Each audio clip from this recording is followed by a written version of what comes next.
Tasavvur qil hayotim, sen bilan umra safariga birga borsak. Madinaga qo'ndik.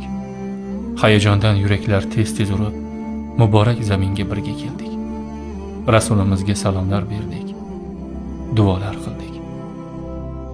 Keyin esa labbay Allohim labbay deya istig'for va tavba bilan Makka tomon yo'l oldik. Ka'bani ilk bora ko'rib, jamiki xayrli narsalar, solih farzandlar, oramizdagi muhabbatning ziyodaligini so'radik.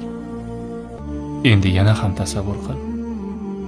Alloh umramizni qabul qilib, solih bandalari qatorida jannatiga kirgizsa, qo'l ushlashib jannat tomon yurib borsak. Ey bir-birini xolis Alloh uchun yaxshi ko'rganlar, ey solih bandalar, juftingiz bilan jannatga kiringlar deyilsa, tasavvur qilgina. Bundan ortiq baxt bormi?